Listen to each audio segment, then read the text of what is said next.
And we are live on the United Public Radio Network, UPRN 107.7 FM New Orleans. How cool is that? To all those above me that watch over me, to all of you, my fave parapeeps on this side of the veil, welcome. This is Father Shawn's Paranormal Ministry. I'm your host, Father Shawn Whittington. I'm an ordained Catholic priest with the United States Old Catholic Church.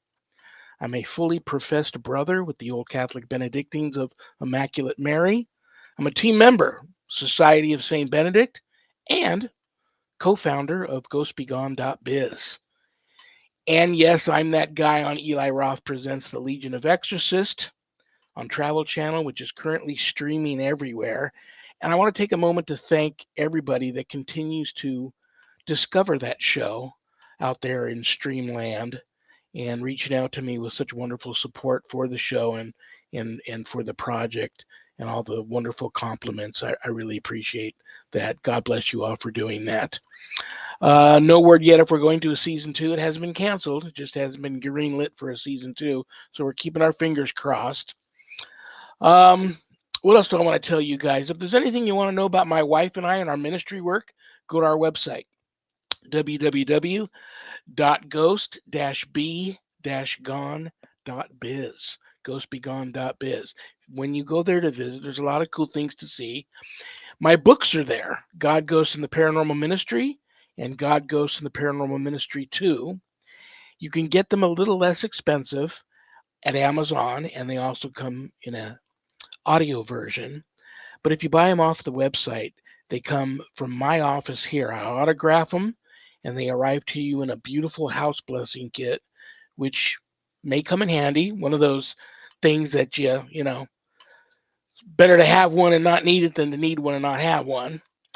So both of those are there. But the beautiful thing about buying the books off the website is part of the proceeds of every sale of every copy of my books goes to support stjude.org, St. Jude's Children's Research Hospital in Nevada, and the ASPCA. So you get to help some of the neediest children on the planet and the animals too. How cool is that? There's a place on the website where you can make an appointment to speak with me. There's also my course there, my online course. It's a 12-week online college level course, Introduction to Spiritual Warfare, taught by yours truly. And it's a course for all you true warriors for Christ out there that want to learn how to draw your line in the sand, make a stand, circle the wagons, put up a good fight, perhaps the fight of your life against, God forbid, true evil if it ever comes calling. That's the course for you. You can enroll right there on the website, or if you want more information about the course before making that type of commitment, just reach out to me and we can talk about it and we'll see if that's the course is right for you. Okay, another cool thing about my show on Fridays is I've got an awesome co-host. And I've also got an awesome guest today, and that's why you all tuned in for the two of them. I should just bring them both on and leave.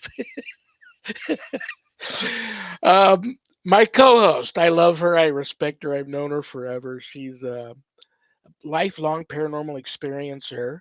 She's had a show just like this many years ago that was very popular for many years. She's the owner of Stellium Books. She's my publisher. So without further ado, please welcome to the show my co-host, Annette Munich. Hi, Father Shawn. Hi, everybody. I'm so happy to be here. You look very pretty today. How you feeling? I'm feeling pretty good. How is the family doing?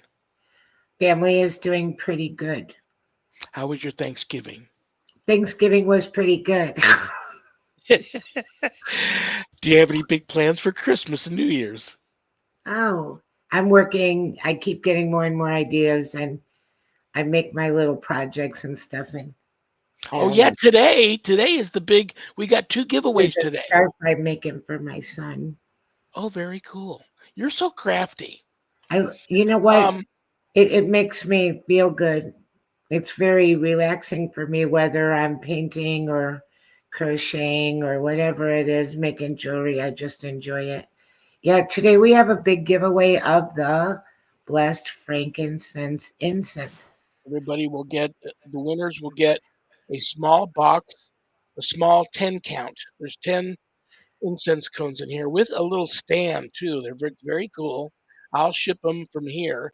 Um, Tell everybody how to enter the drawing. Okay, what we're doing is just like we did with the bracelet. Just type in the word incense, and I'm going to leave it go open until midnight. And I'll look at the show because I don't want to leave people out of it if they have to work and they can't watch the show live. But Oh, that's wonderful. so if they put in the comments incense, then I write their name on a piece of paper, and then later I lay down all of the pieces and I send Shawn a message and say, pick a number between this and that. And he picks a number, and that's our winner. So it's very, How do we you know got, where to, if they just put the word incense in, how do you know where to ship it? Because I'm going to we need another don't, address. we don't. The lady that won the bracelet last week, we did not hear back from her. Oh, And we no. don't know where to ship it because I was thinking that they would check back on the page, to Oh, see if they won or not. no. Her name is Jennifer Shirillo. Okay, Jennifer, if you're watching or you get this message, reach out to us. Well, I'm glad we're talking about it then.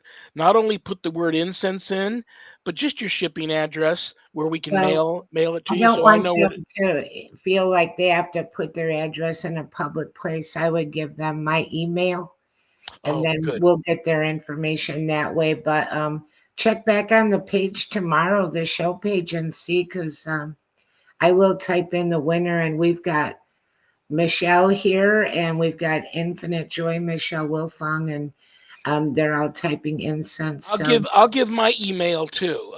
It's Shawn SHAWN yeah, LVNV as in Las Vegas, Nevada. LVNV at hotmail.com. at Shawn hotmail.com. Shawn LVNV at hotmail.com, and then you can send us a private message, Annette or myself, your shipping address, and then that way, when we pick the winner, I'll know where to Right. send the incense to. Um, do you want to give out your email now or not till later? Mine is annette.munich@gmail, but the way you spell it, ANNETTE dot period. Munich, MUNNICH. We might be able to make a little banner that goes across the bottom of the screen too that shows an email for us, but Okay. we're just kind of getting all of this figured out on these giveaways. But yeah, so that's what we'll do, and I'll post the winner tonight. And Jennifer Shirillo, that was last week. She won the Medjugorje bracelet. Very So cool. just we'll reach out to us, and we'll get your shipping information. Very, very cool. Are you ready to meet my wonderful guest today? I certainly am. I've known her a long time, and this is you two met for the first time in the green room before the show went live and talked a little bit. I promise I'll give you a chance to chat with her a little bit more. Um, she's so cool. I love her and respect her. She used to live here in Vegas. Now she's in Florida, getting ready to move again. She's always on the move. Um, what can I say about her? She is a radio, TV, film personality, a wonderful author. She's the host of Ghost Education 101 and Exploring the Paranormal and founder of Exploration Paranormal. And she's just super cool. She's a real paranormal authority. I know lots of paranormal authorities don't like to be called that, but I'm going to call her that because she is. So, brothers and sisters, please give a big, warm Paranormal Ministry family welcome to the one and only Heather Landon. Hey there, how are you guys doing today? Hi, I, Heather. Thanks for joining us. Oh, thanks for having me. okay, well, I'm going to check off the boxes first before I let you two gals chat. How was your Thanksgiving? It was good. Good. We went to go visit my parents for a few hours. Very, very cool. Do you got any big plans for Christmas and New Year's? No, just pretty much working to get through the year and then preparing for 2025 because there's a lot of things happening. Well, before I let you at let Annette at you, I have to say one thing. I'm so happy that you made it through the hurricane. That was scary stuff. And I've been dying to ask you this. I don't mean to put you on the spot or put your feet to the fire, but so many of my friends that live down in that area, they're talking about how they're, getting ready for it and stuff. What was your decision to stay and not leave when they do the evacuation stuff? We're far enough inland to where it starts, basically the storms start to die down. But with this last one, we were still a direct hit because it came right over Tampa and then right over us. So it kind of followed I-4 just over us. So it was kind of scary at first, but it wasn't as bad as we thought it was. But it was still, we were without power up until a couple weeks ago, because I work for a communications company. 10% of our customers and 10% of area residents were still without power. Yeah, I was going to say too, because I have a friend down there that lives by Orlando, and like all the tornado outbreak, that was a whole separate scenario, and that did a lot of damage too. And I think a few people died in the tornado. Yeah, my parents are in Vero Beach, so they're just south of Melbourne, but north of West Palm. And the island right there got hit with several tornadoes. They said it was unrecognizable when they went over to go to the beach the next day just to see what happened. I'm so glad you're okay. That is scary, scary stuff. Well, listen, let's get right into it. Whatever you guys want to talk about. I know we talked about, we posted on the promotional banner, the banners, just for you guys that don't know. Annette makes those banners up. She does a wonderful job on it. And she puts the talking points on there. And that seems to get a little more attention towards the shows. And I know we're going to talk about haunted lighthouses today, amongst other things. I have some questions for you too. But before I let Annette at you, I'll just add this real quick about lighthouses. For some reason, I'm totally fascinated by them. And not why people may think. I used to have dreams over and over and over again about lighthouses. And whenever I saw them, and especially when I was in the Navy, when we saw them, like we'd pull into a harbor somewhere and all the sailors are going into town to do what sailors do. And I would be taken off in the opposite direction. They're like, where are you going? I'm going to go take a tour of the lighthouse. They always thought I was really like, this guy's a whack job. And then I had this very gifted psychic on my show many, many years ago. And I never told her anything about this. She stops right in the middle of the interview and says, I can tell you why you're so fascinated about lighthouses. And I didn't say anything. She goes, back in the day, way back in the day in a past life, you were a lighthouse keeper. Wow. And you fell to your death down the stairs during a storm. And that's also why you have such bad neck problems. I never said anything about my neck problem, which I do all my life. I've had this bad neck problem, x-rays, exams. They can never figure out what's wrong with my neck. And so I thought that was the most amazing thing. And I don't know if you guys remember this. Do you remember about 20 years ago when the government was selling lighthouses for like $1? I wanted to buy one so bad, but you had to, I was going to use my VA loan when I got out of the Navy to buy it, even though it was only for $1, but you had to prove that you could get it back working again and that you had handyman skills, which I didn't have any. And I didn't have the money to, it takes a lot of money because these were all run down, dilapidated lighthouses that they couldn't fix anymore. And they needed you to fix them back up. And I didn't have the ability to do that. But I also know that they're very, very haunted. So you might want to, when you talk about it, in your humble professional opinion, why you think seems to be every single one that I've ever visited was haunted. I could see them, feel them, and whatever else Annette might want to add to that. But I'll let you two chat about haunted lighthouses. I've heard so many stories of haunted lighthouses, and it occurred to me, Shawn, you could have paid $1, bought a lighthouse, and been haunted by a past version of yourself. What a conundrum. What to do? Is just that I'm telling you the whole and see here you in an indirect way we got back into the doppelganger thing. The doppelganger thing is Right. just tripping me out. How You- Sharon you- still sees me here. I have yet to see me. Um, so yeah, that would have been I been a actually have new stuff that I could say about that. I guess we could call it a case, but there's been a new incident. But we should ask everybody that comes on this show if they've had experience with this and what their opinions on it are, the doppelganger thing, because, it's really hard to sort of put your finger on what that's all about. What do you think, Heather, about the doppelganger thing? Not an area I did a lot of research on, but I've never encountered one. But I know a lot of people who said they have. And I'm still torn on that one. I guess I need to start diving into that and researching that a little bit more. That's like the one most area I haven't explored. Well, you talk to so many paranormal investigators, and I'm sure you have too. And first, a lot of these cases, it starts with a mimicking. They hear someone on their team is calling them, but the team member is in another direction, or the team member's in another direction and they're walking through, and then they see their team member and they go to them to see if they need help or follow them, and they go there and the team member's not there, they're somewhere else. But I don't think I've ever spoken to anybody that's actually come face to face with their doppelganger. Close. I mean, Annette, you've met Susan Ahern. She's stopped at a place that the reason why she stopped is she felt she'd been there before. And she goes up and knocks on the door, not knowing the people, and they open up the door and they go, what are you doing back here? You already came and visited us like a week ago. And she had never been there before.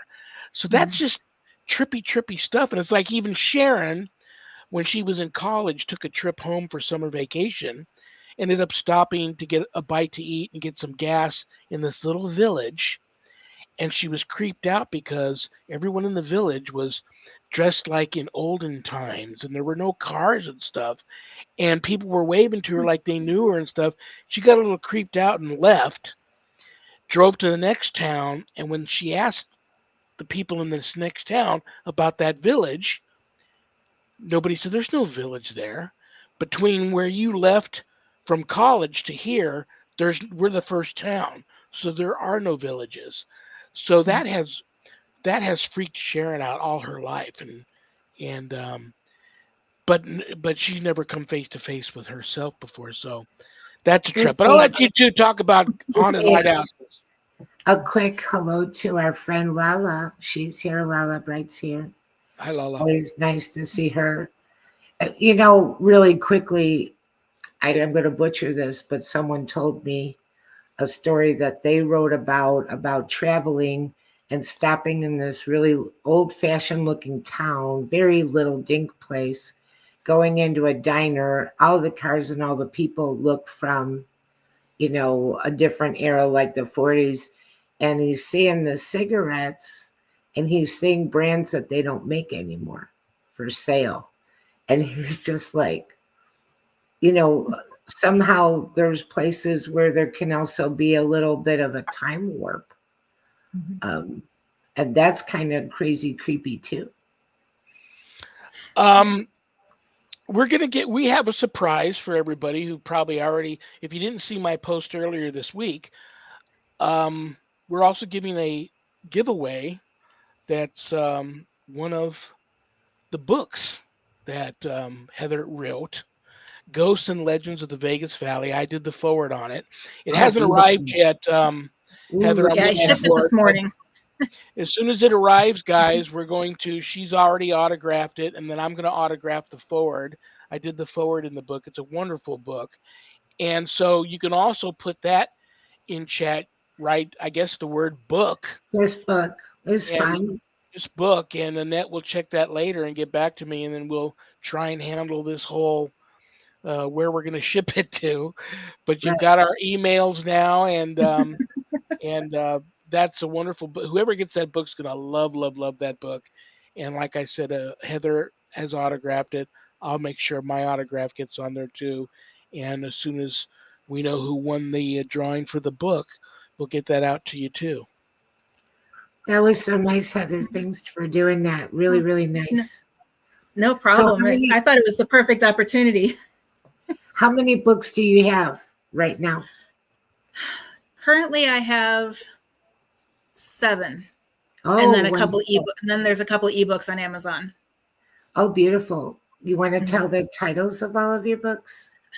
Yep. The first one is Haunted Southern Nevada Ghost Towns, Ghosts and Legends of the Vegas Valley, Haunted Florida Lighthouses, Haunted Florida Ghost Towns, Haunted Florida Roadside Attractions, Ghosts and Legends of the Vegas Valley. And then I have a self-help book that is for people in marketing. That is 13 Things Ghost Hunting Taught Me About Network Marketing. Wow. Oh, nice. When's the cookbook come out? Yeah. And you have a new one that is not ready, but it's coming out, right? Yeah, I'm actually shifting to a different publishing company, and the book, my deadline is January 2nd, and they're hoping for a fall release. And it is Sunshine State Spirits, Ghosts and Legends of Civil War, Florida Civil War Ghosts. Interesting. Oh, very cool. Very, very They cool. keep changing the title on me, so I can never remember.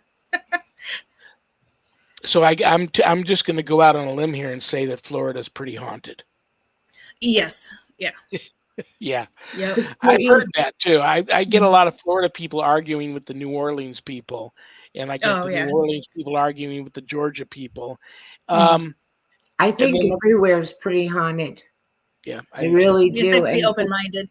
You have to be open-minded, and if you're a little bit maybe sensitive, then you feel things. But I think, it's everywhere. And a lot of people think, I don't know why they think this. I guess years of TV and movies, they think that only buildings are haunted and outside is not haunted. So that one is pretty no, I mean, it's everywhere. The spirit world is around us everywhere. A house doesn't have to look like Adam's Family to be haunted, which is, I think, the big draw to the I can't remember the name of those movies, but the paranormal movies where the house was modern looking, because you don't think that that's going to happen. You think it's got to be an old looking, with the shutters falling off and the creaky stairs for it to be haunted, but it's absolutely not true. No, yesterday we were doing some research down at Gamble Plantation in just a little bit north of St. Pete. And this place is beautiful. It was one of the biggest plantations in Florida. It's the furthest still standing antebellum plantation in this country. And outside, we didn't get to go inside because they reserved that just for their tours, but we were doing research on the grounds, and holy cow, that whole place, you could just feel it walking around. We knew we weren't alone as we were walking around. Yeah. Which is an interesting thing too, because I have a weird way of describing it. It's kind of like if you tried to describe cheese to someone that's never seen it, tasted it, or smelled it. But once you have, you can go into a place and be like, oh, okay. Once that's in your field of recognition sensually, you can feel it. You can feel what direction it's coming from. You can feel that it's there. But it's hard to explain that to somebody, but you really can. Yeah, it's hard, but and once, like you said, once you, I guess, tune your body to the different wavelengths, I mean, you don't even have to be looking at them anymore to know that they're there. So. Well, you know what, too, like a lot of the paranormal investigators, I think that they're really high tuning all of their senses because they spend so much time in the dark, sitting still. There's just in tune to their environment. If they hear anything, if they see anything, if they notice a temperature change, just anything, it's almost kind of like going into a state of somewhat of a meditation where you're just so hyper focused. And I think that that's possibly a way to heighten your psychic abilities. Yep. Overall, Exactly. Yeah, because we were recently filming at Waverly Hills back in October, and I had my back, and all of a sudden in the middle of filming, I'm like, is there someone 2 doors back behind us? And the crew I was filming with, they're like, no, we're all right here. And then immediately we're all like tuned to that room but it was just really weird, how you can just pick up on it. Right. So how many lighthouses have you gone to and written about in the book? Well, there's over 300 lighthouses. Wow. And I think I covered about 20 or 30 that just are there known in to be Florida? haunted. 300 of them just there in Florida? Yep. Yeah. Wow. I would Yeah. never thought it was that many. Yeah. I mean, they're all over. I mean, if you think about a lot of them in Key West aren't actually on land. They're almost, they're almost like freestanding, kind of like, the bobbers that do the temperatures and everything like that. But they're out there to prevent the ships from beaching on the coral reefs down there. Wow. So they have one every so many miles to make sure that everybody is covered and they're showing everything.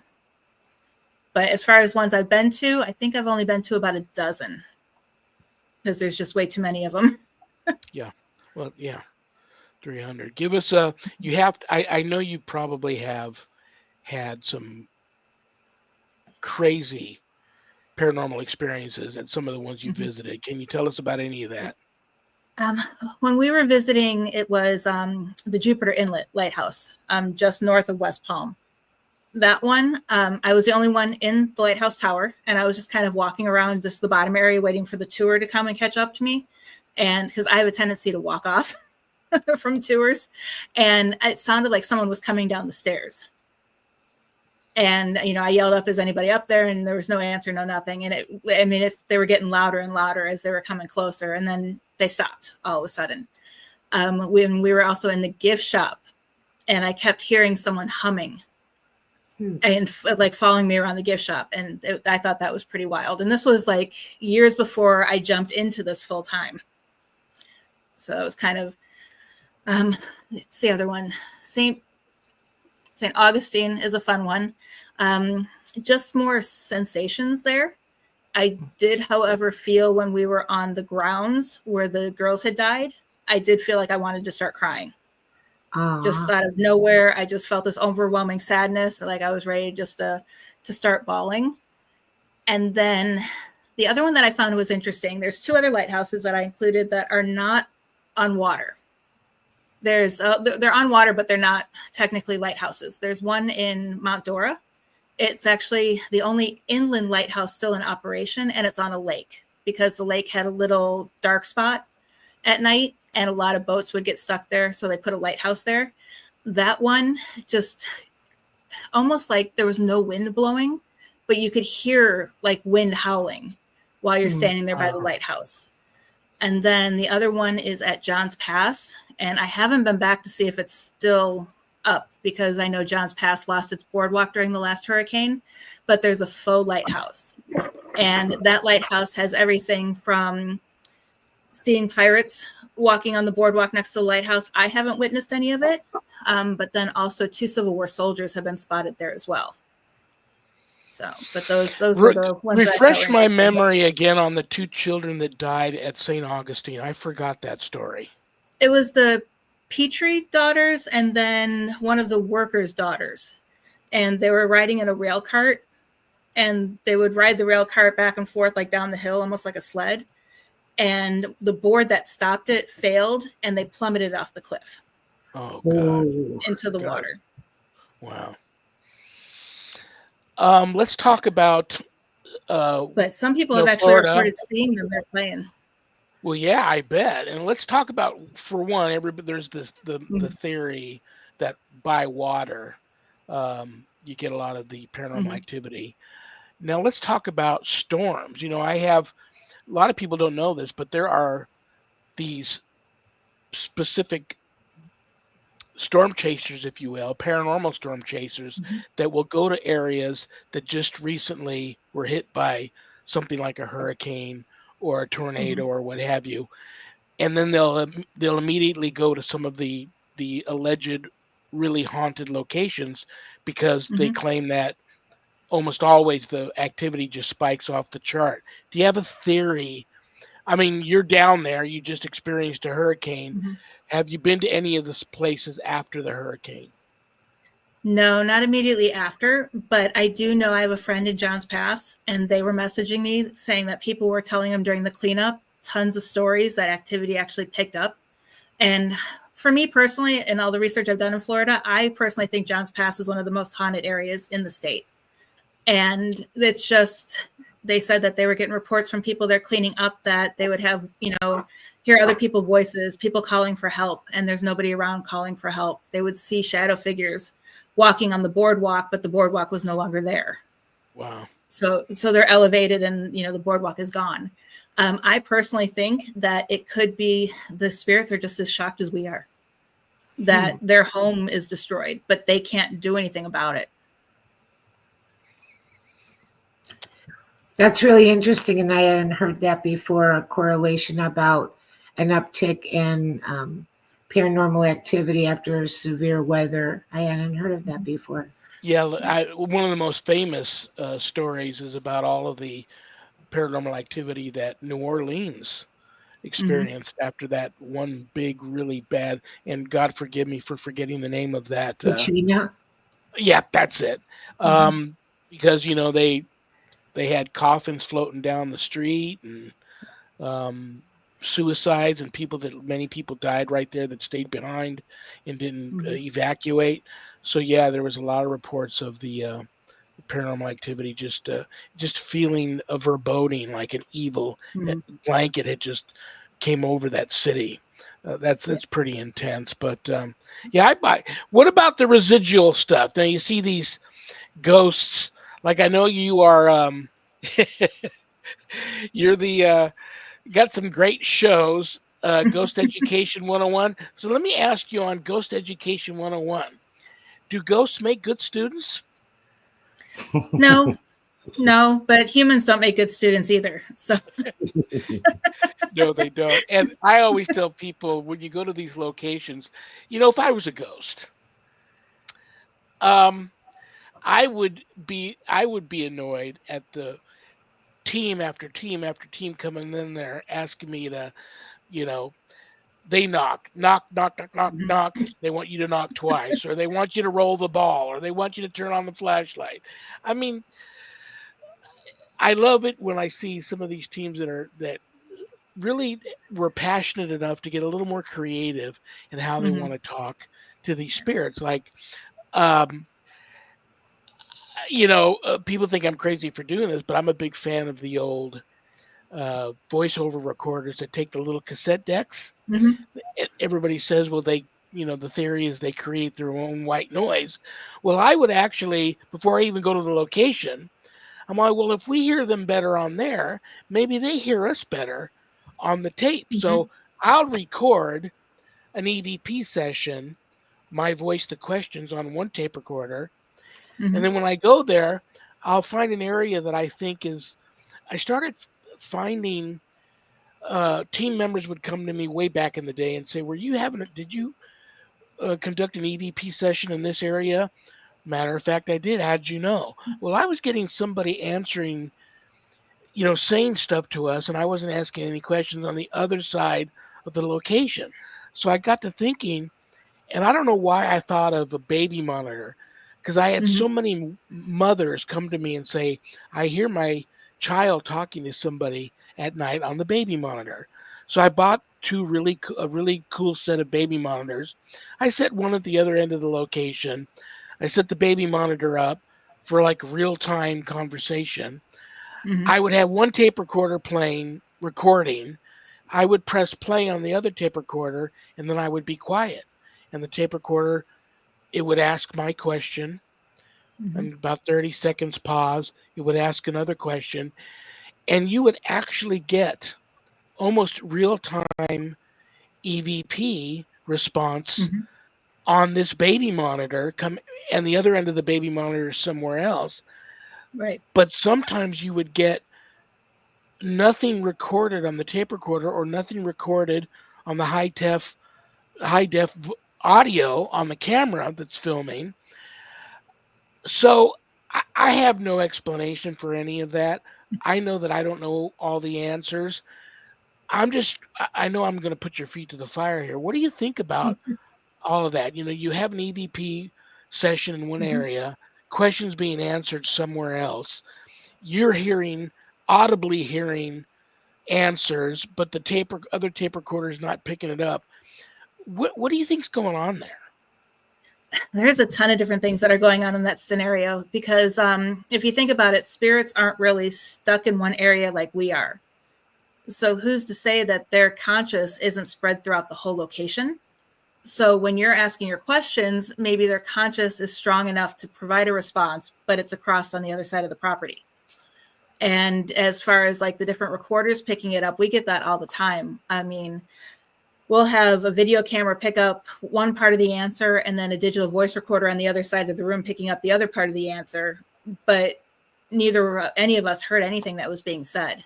So I just think it's more or less about where the spirit is and kind of like maybe what their frequency level is as well, because that's why I personally believe that's why not a lot of people see spirits, because they're not in tune at the same frequency that the spirits are.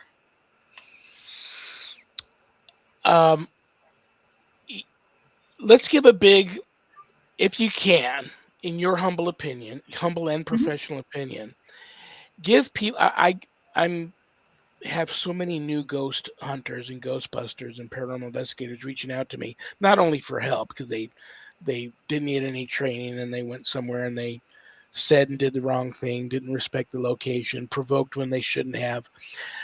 Your team has been so successful and been to so many places all over the country. Give everybody out there new to this field that's thinking about, picking up a tape recorder and a camera and going on ghost tours and going out on their own and investigating alleged haunted locations.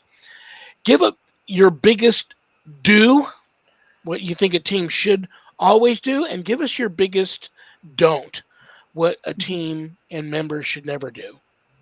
Okay. First of all, the biggest do, as I tell everybody, is to find a mentor. I mean, just because you've watched all these ghost shows, or, I even tell people, even if they've watched Ghost Education 101, you still need a mentor to help guide you. And, and it's not a long-term thing, just kind of learn the ins and outs, and actually shadow them a couple times on an investigation to see what they do. And the biggest don't is don't stop learning. This field is continually changing. Be selective in what you're learning from and who you're learning from, but read as many books as you can and make educated decisions as to what you feel is the correct way to do it for you and your team. Just because one team does it a certain way doesn't mean your team either A, has to do it that way, or B, can't find a way that works for them.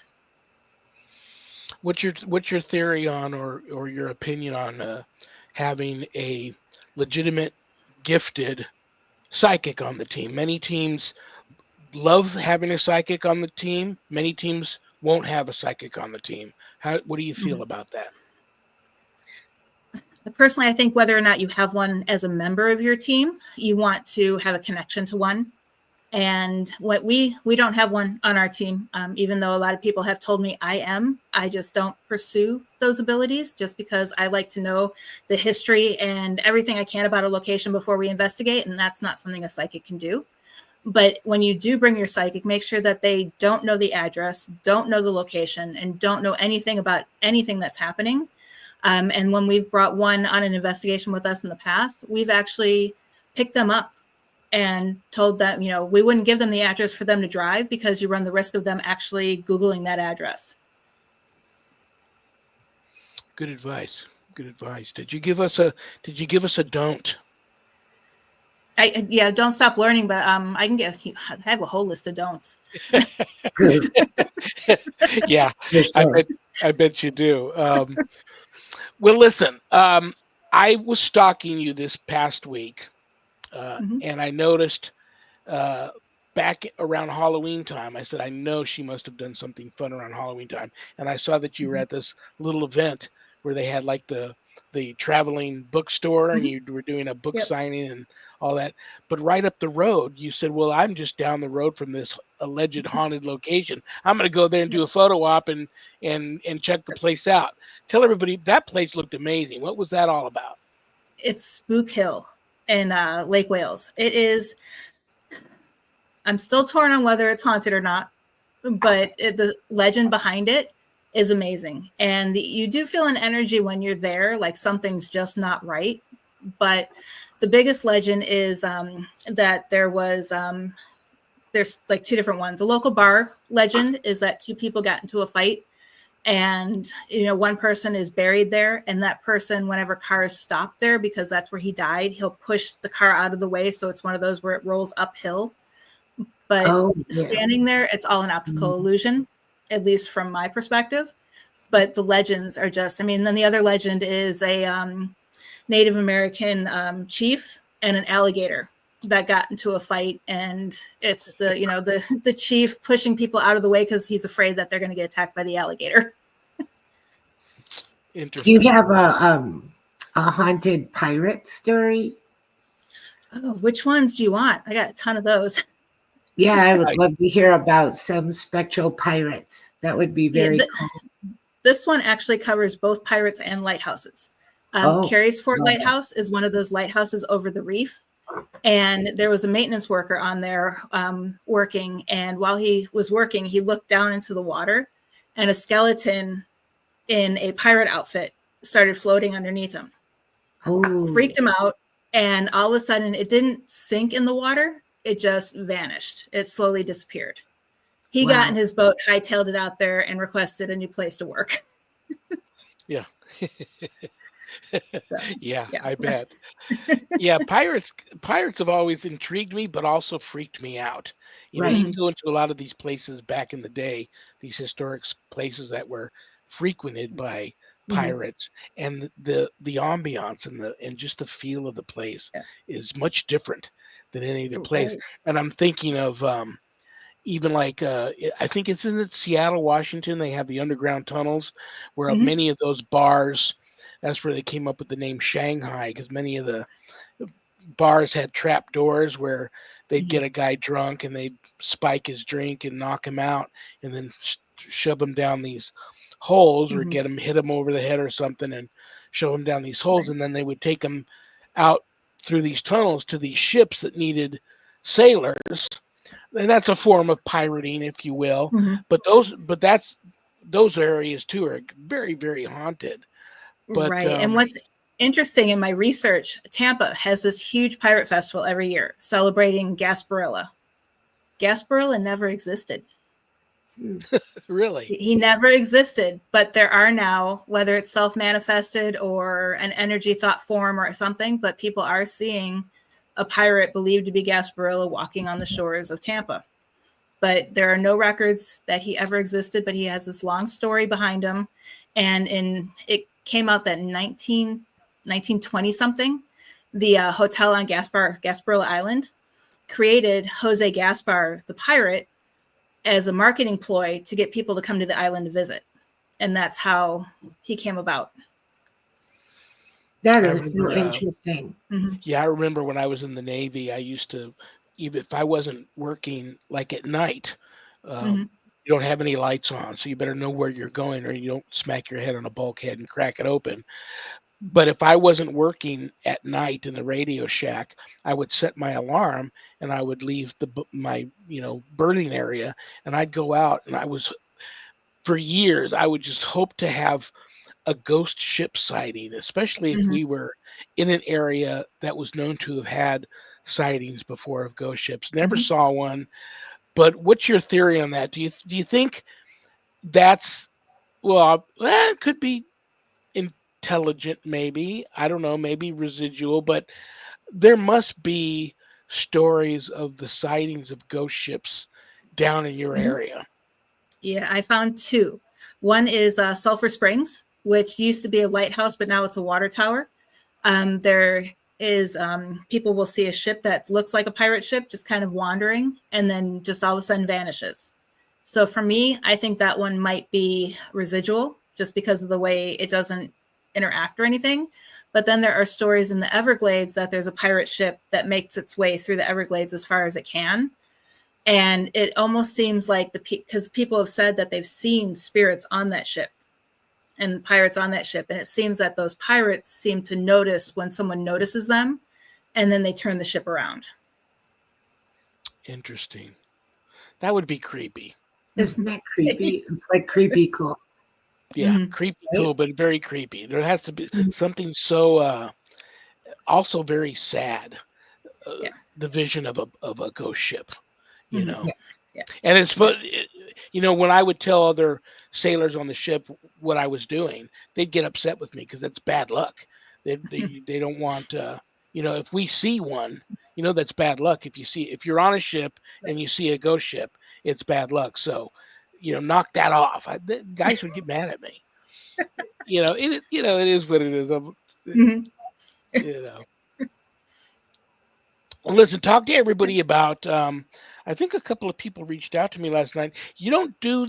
Are you on hiatus on your shows, or are you still doing them on a regular basis? Yeah. Both Ghost Education 101 and Exploring the Paranormal.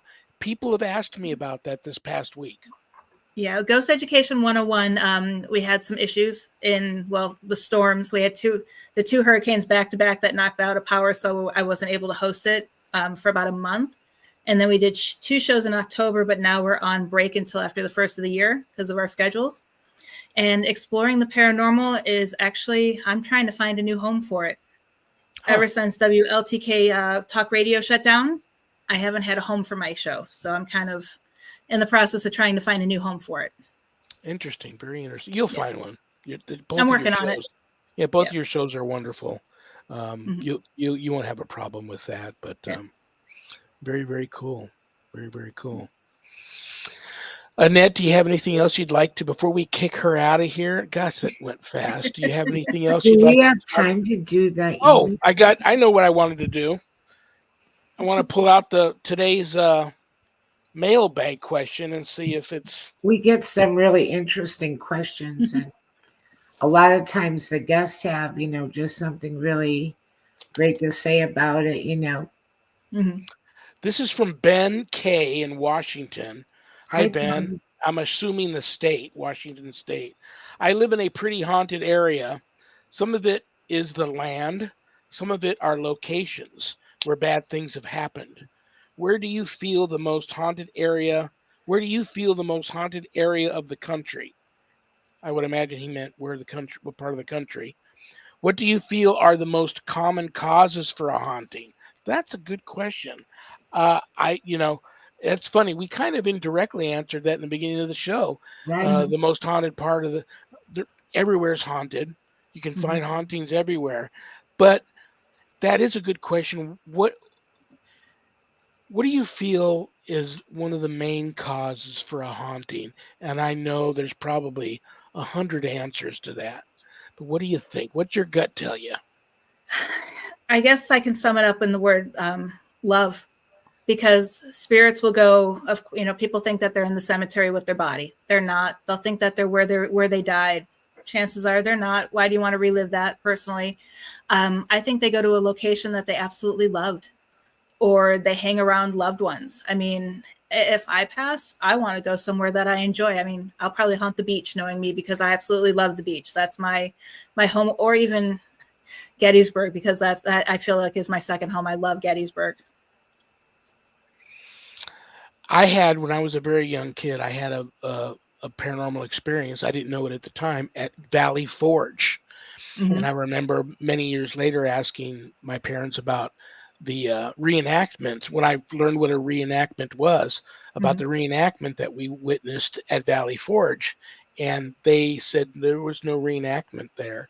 So I was experiencing this, and I didn't share it with my older sisters or my parents till many years later. But Gettysburg is another one of those places, been there, and I don't think I experienced anything paranormal there. But I mean, I have name after name after name on these lists of people that have talked to me about experiencing things there. Yeah, just off the charts, haunted locale. I probably have had my most paranormal experiences in one location in Gettysburg, because I think the one time we visited, I must have had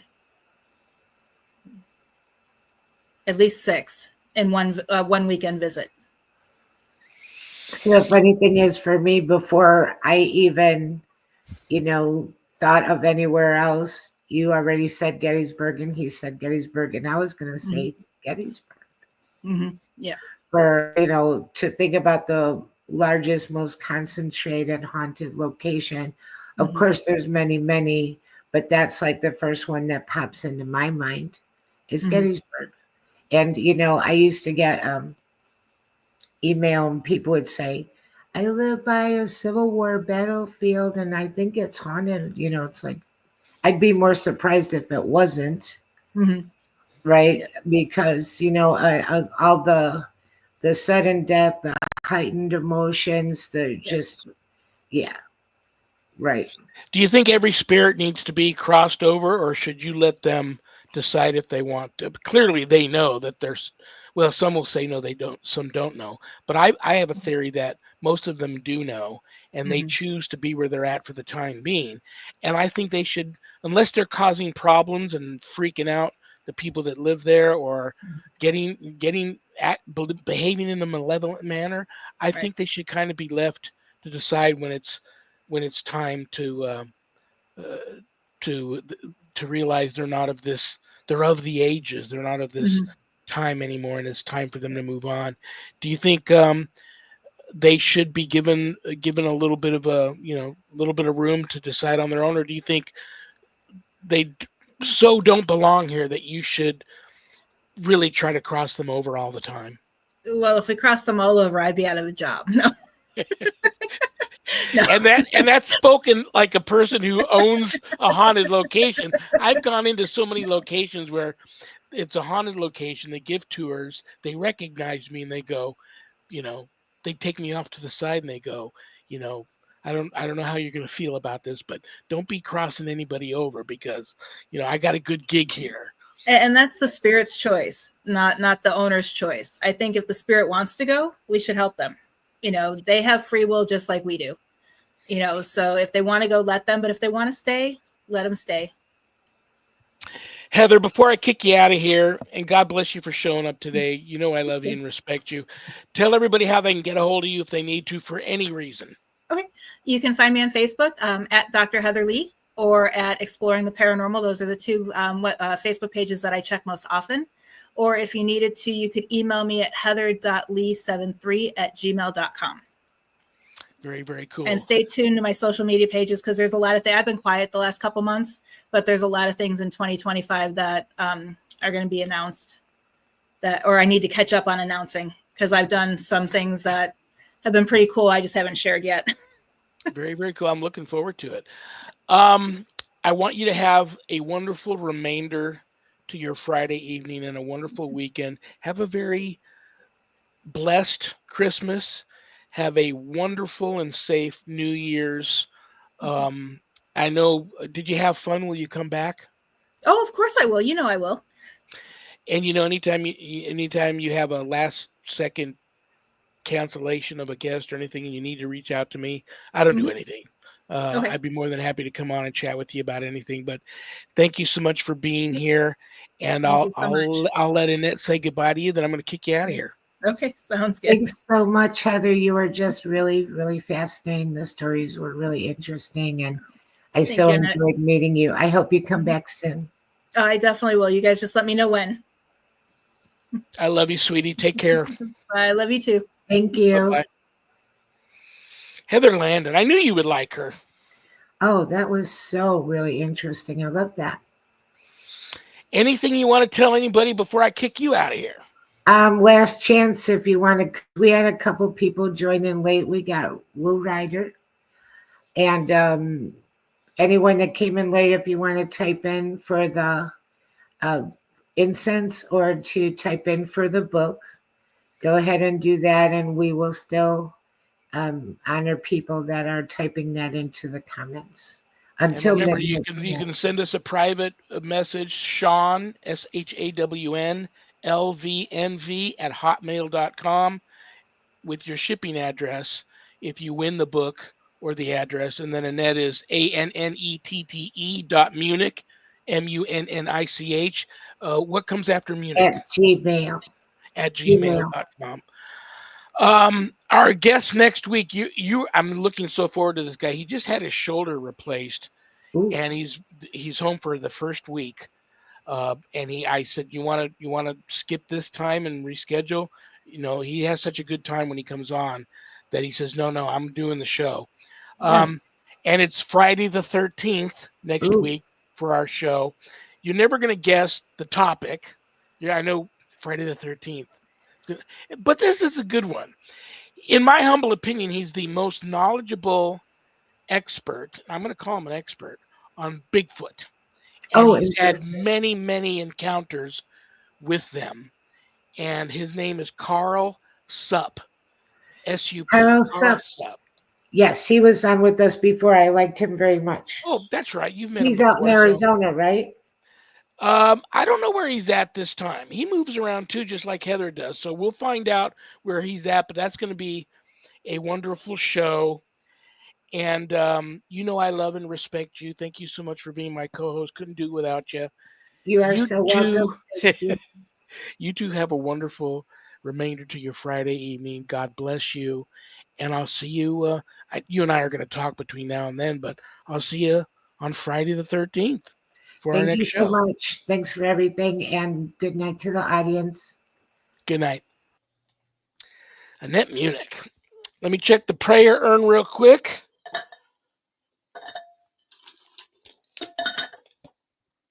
Leave you guys all with a nice prayer. Veronica W. from Texas. Hi, Veronica. I know you believe in guardian angels.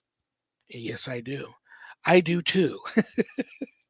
Mine has always been there for me in times of trouble. Could you please pray for mine and everyone else's guardian angels? That's a wonderful, wonderful request, Veronica. And I absolutely will. And yes, I do believe in them.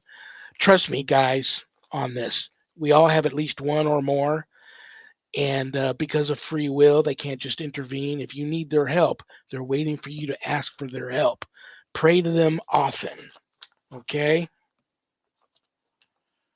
Let me find a good guardian angel prayer here.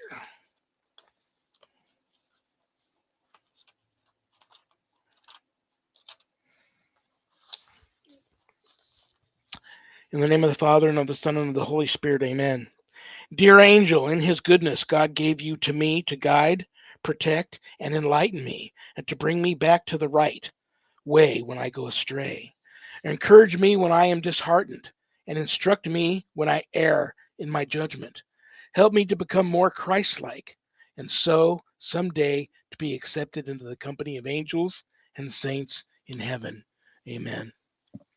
And I offer that up to everybody's guardian angel. And trust me, brothers and sisters, when I tell you that they do exist. I've met mine twice. Both times, I think it's a she. I don't know if they have sexes, if they're male or female. But she appears to me as a female, and she saved my life twice. So, on that note, thank you all for being here. I don't have a show without you guys. God bless you all. Thank you to United Public Radio Network, UPRN 107.7 FM New Orleans, UPRNtalkradio.com. Go there if you're a sponsor and you want to have your brand mentioned live on air during my show. Speak to the people there and work that out. So thank you both for that. Stay tuned for Carrie Lynn Shellhorn, host of Spirit Switchboard. And remember, brothers and sisters, we may have done what the devil said we did, but we are not who the devil says we are. I love you all. God bless you all. Good night, Danny. Good night, Jack. Good night, Dog. Good night, Harold. Rest in peace. Good night, Ernie. Good night, Bill. Good night, Dan. In the name of the Father, and the Son, and the Holy Spirit. God bless you all. Peace.